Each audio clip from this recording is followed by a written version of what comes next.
Magandang hapon po sa inyo muli mga kaibigan. At ngayong araw nito ay may isi-share na naman ako sa inyo tungkol sa pagbubonsai. Ito pong nasa harapan nyo ngayon ay ang tinatawag na Ficus nana at saka Ficus retusa. Ito pong Ficus nana ay, ang differentiate po niya sa Ficus retusa, yung Ficus nana po ay medyo rounded yung kanyang leaves. While the other one, Ficus retusa, medyo maliliit yung kanyang dahon. Bali, itinanim ko po ito through cuttings. Bali, inintay ko siyang mag-wild para mapormahan siya.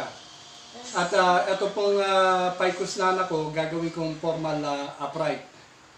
Ito pong Ficus retusa, pinawa-wild ko pa lang po ito. Maganda rin po itong materials para sa bonsai.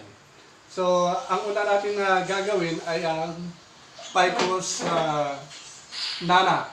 Tanggalin po muna natin itong Ficus retusa. Pawa-wilding ko pa po muna ito. At simulan na po natin siyang i-workshop. So, ang plano ko po dito sa Ficus nana na ito ay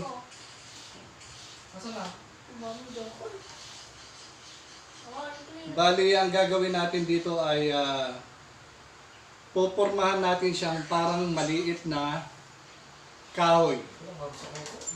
So, tanggalin po natin ito. Itong mga hindi natin kailangan na branch. Ito, masyadong malapit. Mga malapit na. No?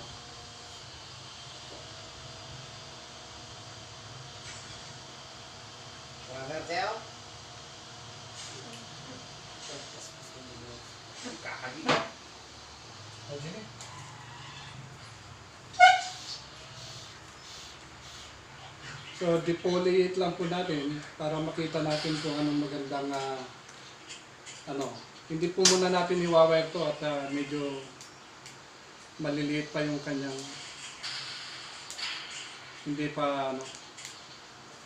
maliliit pa yung kanyang sanga.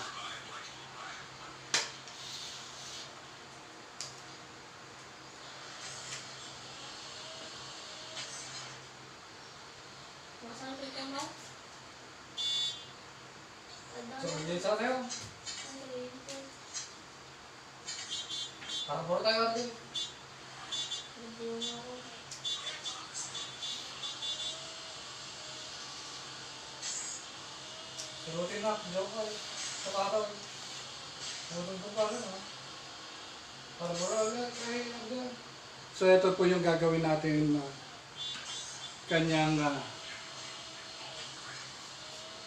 apex. Pinakantuktok niya. Apex ang tawag sa apex ang tawag sa pagbubonsai. Apex. So, ito na. Bali, kinatbak uli natin siya. Pinawild natin siya ng mga ilang linggo. Tapos kinatbak natin. So, yan, ganyan lang. Ihintayin uli natin uli siyang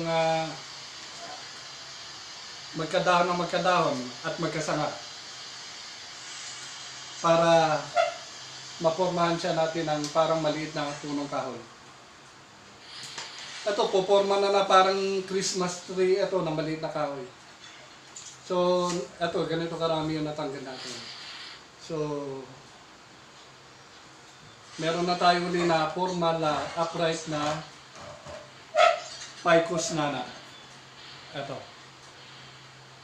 So, saka na natin siya iwawire pagka nakikitaan na natin siya ng potential na pwedeng maging ma-stylean siya ng maganda. Sa ngayon, medyo mali pa. Pahabain muna natin ng konti. At ito, Ito nasa ibabaw na ito. Lagyan natin ng bato siguro to. Kukuhain ko na yung bato.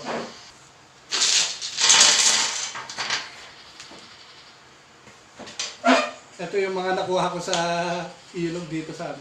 Mga kakaiba, may mga iba-ibang hugis siya.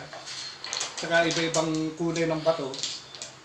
Ilagay lang natin siya sa ibabaw pang dekorasyon. Para magandang tingnan yung kanyang ano.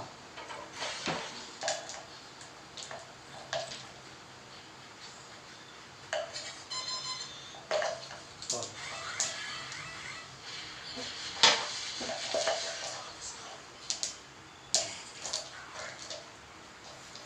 So, naging presentable yung atin na bonsai na maliit na parang punong kahoy. Ayan o. Oh, di ba? Oh, meron na tayong laruan na maliit na punong kahoy. Future na ano, bonsai. Okay na yan. Habang tumatagal yan, gumaganda yan. At hanggang dito na lang po ang may share ko sa inyo tungkol sa pagbubonsai. Sa tinatawag na halaman na Ficus nana. Sana nagustuhan niyo itong pinichut ko sa inyo na Ficus nana na binobonsai natin. Salamat po.